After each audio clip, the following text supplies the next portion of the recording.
This video is proudly supported by Bunnings Warehouse. Lowest security standards guaranteed.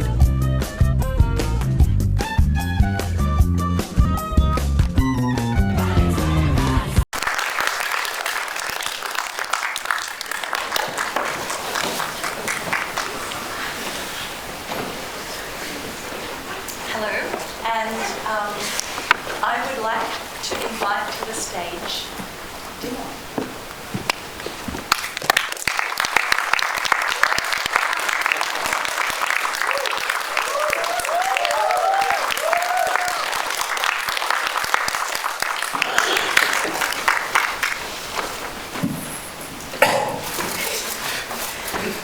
Thanks for gracing us with your presence. No worries.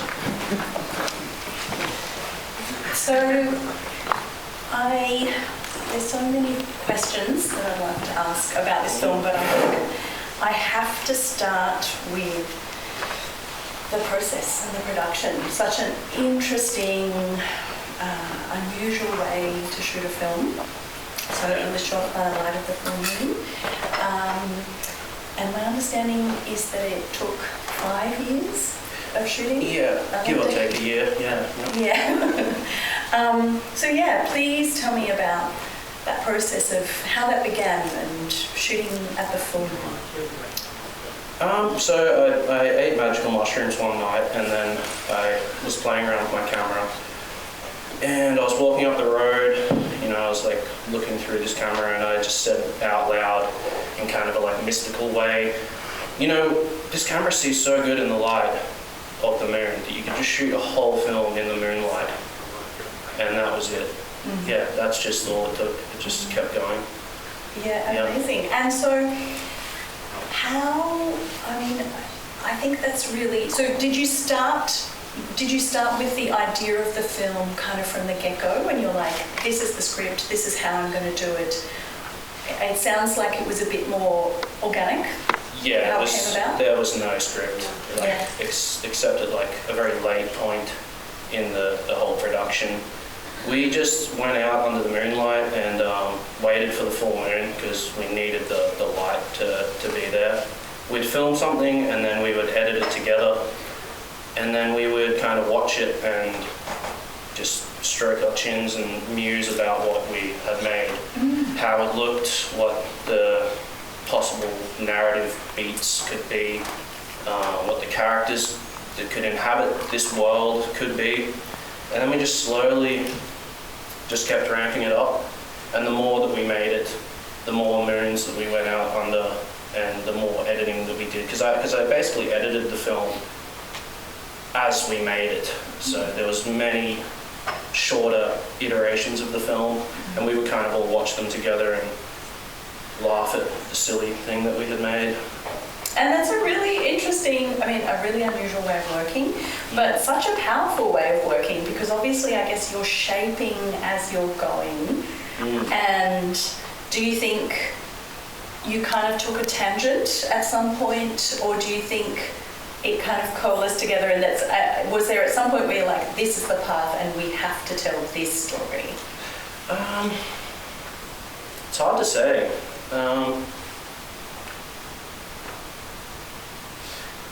I don't know. It was a mix of all of it.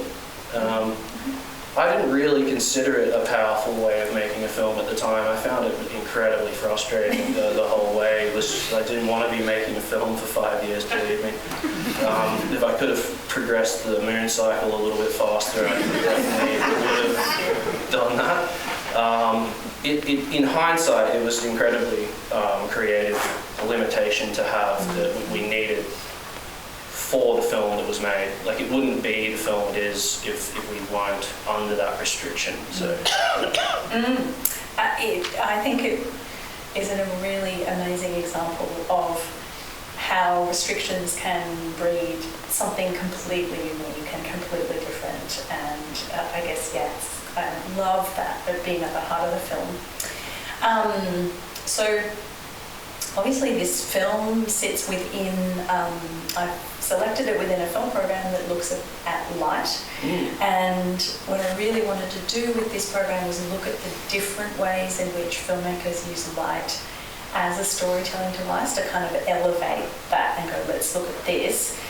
I really love how darkness and light are really central to the narrative and the symbolic, and I just wondered if you might talk a little bit about the symbolism of light, or perhaps the symbolism of the moon particularly. Okay. Well, I did a lot of kind of research on and off, if you could call being stoned and watching YouTube videos research, about the moon in general. I've always found it mystifying, and just this big glowy rock in the sky. It's a very bizarre object in general. No two rays of moonlight are ever the same. That much I learned making this film. There was a few kind of numbers that were floating around in my head that ended up in the film in various ways.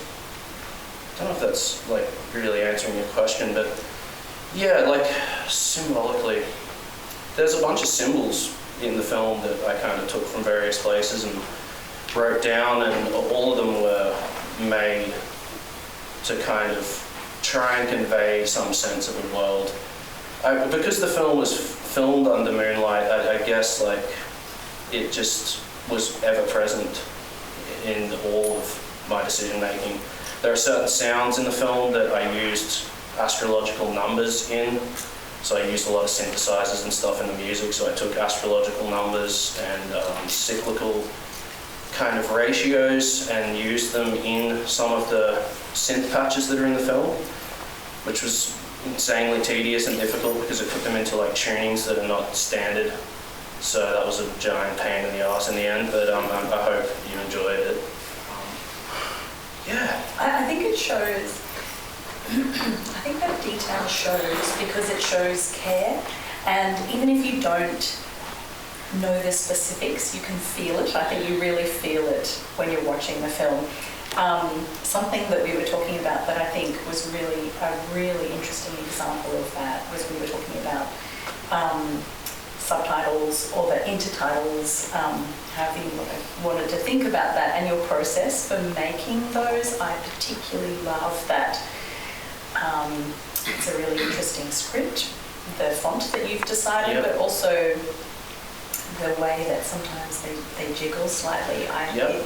It works really intriguing. So yeah, I'd love to hear about that process. Yeah, I guess I kind of view the frame of the image as a canvas, and so the idea of like having subtitles once it was concrete, I knew that I didn't want to just get like a PNG image and have it floating over the frame, because that kind of makes it's outside of the world itself. It's this aberration. So I wanted the subtitles to feel like as if they were a part of the world. So I took black paper and I had, actually it was just normal paper. I printed out an image of just a black background with all of the required subtitles on it. I then took what was actually a sharpened down paddle pop stick. And I would dip it in PVA glue that I had mixed glow-in-the-dark pigment in, and then I would like dot by dot add pigment on top of the script. This took months, by the way, no exaggeration, it was unbelievably tedious. I hand drew every subtitle in that film. The font was underneath. I went on DeFont and just typed in like medieval or some shit and found that font. But then I hand painted over the top of that on each character this pigment, and then I took the camera that the film was filmed with and I chose the specific ISO settings for the scene that I was editing, and then I filmed the subtitles off the sheet of paper, having charged up the glow-in-the-dark paint so that it would have the exact grain that the frame that it's sitting in has. And during that process, a few times I bumped the camera, and when I was putting them in Premiere, originally they were just like static. And a few of them jiggled around. I was like, oh, that's kind of novel or interesting, so I kind of rode with that. A few subtitles just based on what is being said. I defocused the lens to kind of create this blurring out effect. So yeah, I guess like I really like the idea of doing things in camera, and the idea that the subtitles are just light in the film. Yeah, and it just looked rad. I'm glad I spent the effort to do it. It was very tedious, but yeah. I think it's something that I really enjoy, and as you said, you know, it can take you out of that world building and out of the narrative if it's just, you know, an Arial font, and I think it feels so of the world. And I think one thing that also is particularly that it is this idea of this ancient presence as well. So it is this otherworldliness that, yeah, it stands in. So I really enjoy that aspect of it.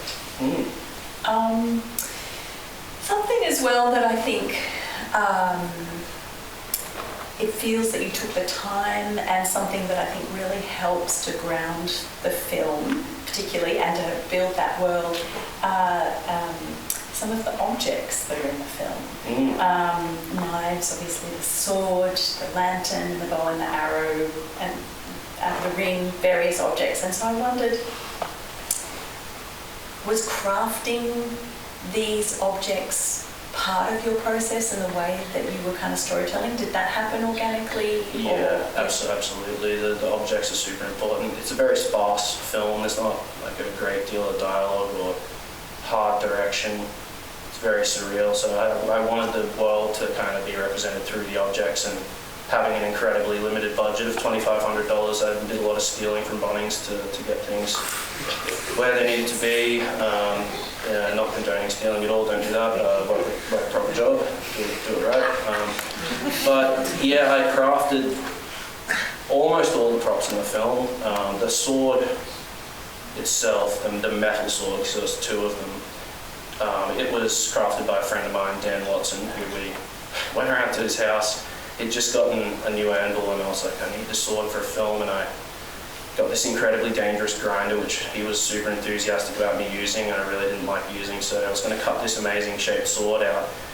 And the grinder was just so friggin' terrifying to operate that it just ended up being that like rectangle sword shape, so it's just like basically how it became that shape. And once I saw it on screen and stuff, I fell in love with it, and it was kind of cool.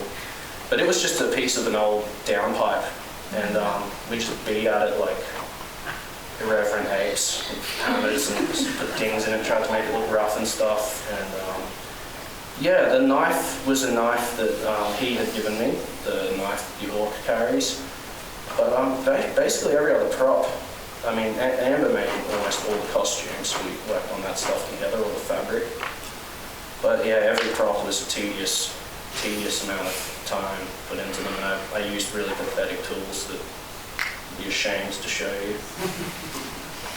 It pays off. I hope you feel validated. It does feel good to hear that. Yeah, it was very painful, especially the helmet. Yeah.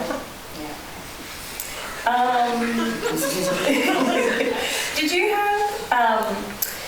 kind of have a guiding principle? Like, for when you were making the film, I really want to kind of highlight the fact that making a film over 5 years, getting those people to come back and collaborate with you, keeping that focus, keeping that narrative kind of on track is ridiculously hard, and you make it look pretty easy in some ways. And I'm like, did you have a North Star that you wanted to hold on to? I had a hard leather fist. I just drove it upon them, and they just had to do my bidding. They didn't have a freaking choice of it.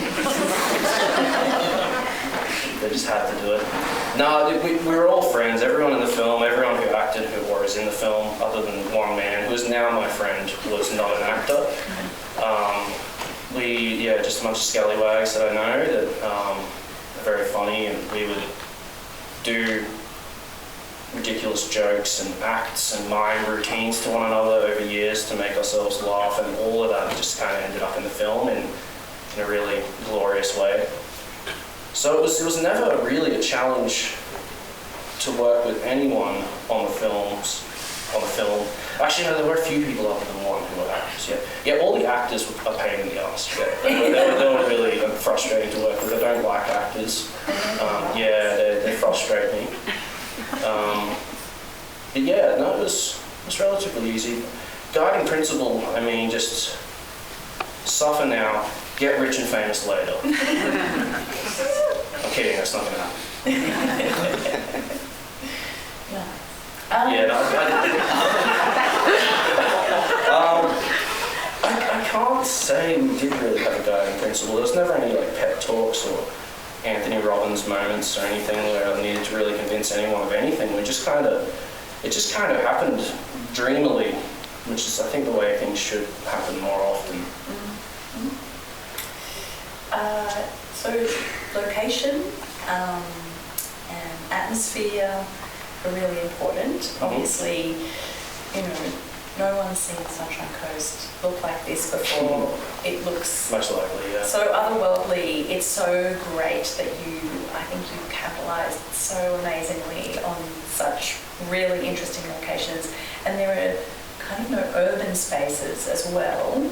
Yeah, get rid of all of that. Actually, I just thought of a how did you guiding choose principle. those? Yeah, go, Yeah, please tell me. I'll answer both questions. So, like, I very much despise the modern world in all ways, basically. I don't like modern architecture. I don't like cars. I don't like roads. I don't like buses or trains. I don't like smartphones. I don't like computers.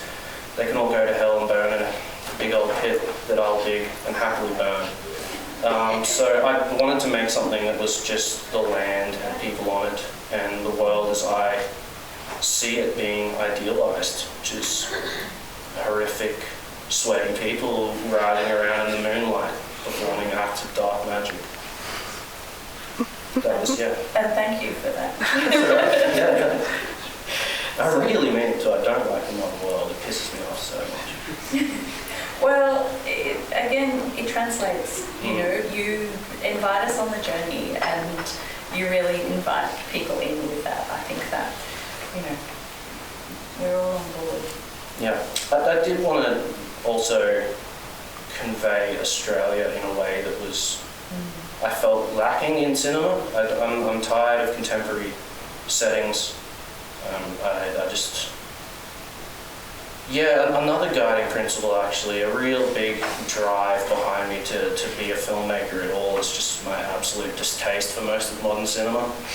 Don't like it, so I was like, I'm going to put my hat in the ring and make something, you know, makes people sit there for 3 minutes while two guys walk across a field. That's what the world needs. You just get too much of your own way too often. I'm just saying it. Like you get too much of what you want all the time. You spoil little children.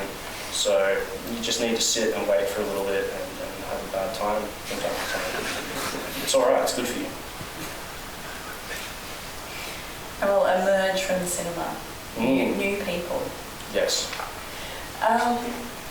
And so maybe I had a question about, and maybe this is kind of to that point not so relevant, but I was intrigued if you had film references. Were there films or books or other kind of creative references that inspired you, or maybe they're anti-references even?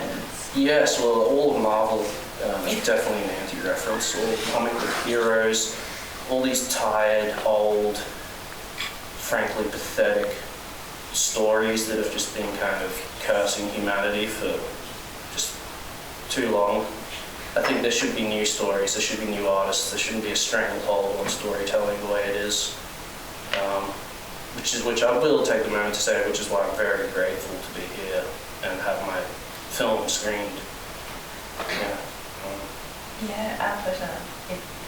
We're grateful to have it in the program. And that you're making films like this. This is a really interesting one. Positive references. I actually started making the film and I felt like there were films that I watched after I had started making it already that I was like, oh, why the fuck did I not see this already? Like, this would have been really helpful. Like, I didn't see The Seventh Seal until about a month before the film was complete. I was like, this is way better than my film. Don't beat yourself up. No, it's fine. It's no bothers me or anything. I watched that and I was like, this is awesome. I really, I like black and white films. I like older films. I love Andrei Tarkovsky and his his films in particular. Yeah, just old world stuff. I also wanted to, I love Tolkien and I love classic fantasy, but I wanted to stray away from that. And then I ended up making a film with a fucking magical object that you touch and you go into another world. It's just unavoidable. So it just, it's just props to Tolkien. Like, it's just hard to make something new that he's such a big shadow in the world of fantasy. And yeah, I can't think of any other things that were like direct inspiration. My friends and their ridiculous little acts, making me laugh and bellyache over many, many years. Yeah. They were very inspiring. I wanted to also ask about the music in the film, which again feels really fresh and not like much of the music in a lot of kind of mainstream film, obviously. And so I just wondered how you chose the music and some of that composition. Yeah, as I said, I was kind of constructing synth patches and collecting keyboards over a long period of time and making music consistently before leading into the film. So I had a whole catalogue of material that was like you can't help but not have that momentum go into things, but I also really did want to make something fresh and new. And my good friend Jonathan Trevelyan and I made basically all the music in the film. He played almost all of the acoustic instruments you hear, and I played all of the synthesized instruments. And it was the funnest part of the film by far. It's just pure joy, just sitting there and having the material on the screen and just playing along to it. That was super fun. We used the imagery of the film just to direct us. We would play the scene, and my background in music is very much based in improvisation and like lots of jamming, lots of just not having a script or a routine, just playing where you can. So we improvised. A lot of what you hear in the film is like first take, just straight up, just out the barrel. The sound design is a very different story. That was far more tedious. That was also mostly using synthesizers and things like that. So a lot of the sound design you hear is, or a good example is like the voice of the sorcerer is actually a keyboard that I'm playing his language that he's saying. They were sounds of rocks that were rubbed on the ground, granite rocks, and I put them into the sampling keyboard and played them. That you went out and recorded? Jono did actually, yeah, on Sam's film, on Sam Dixon's film, on another film called Dancing Bird, which I consider to be another Australian black and white fantasy film, yeah, which is really cool. But yeah, it was the music. It was the music. We have time probably for just one more question.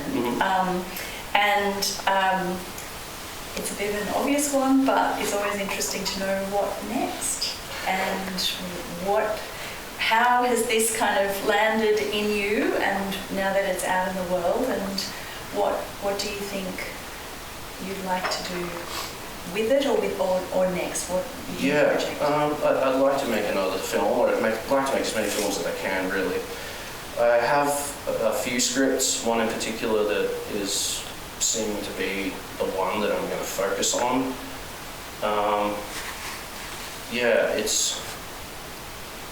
It's going to be hard to make another film. I'm not going to lie, it was really difficult to make this one, but I'm not going to stop. I just wish I could get some funding. Because Bunnings are really going to start chasing me. They're going to fucking find me straight up, easier spot. So, I have another film. I won't reveal the title or too much information, but if anyone wants to or is interested in the process of filmmaking, I'm very open to people from all walks of life, skill levels, etc., to come and make something. It's going to be kind of another fantasy. I pretty much only want to make fantasy films. That's just what it's going to be. But that's what will be next. brilliant.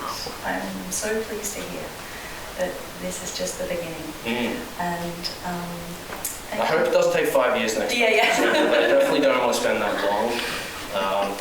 All the subsequent scripts that I've written make use of daylight, which is going to be very, very handy. So yeah, that'll be good. Yeah, thanks for having me. Thank you so much for coming. Please join me in thanking you.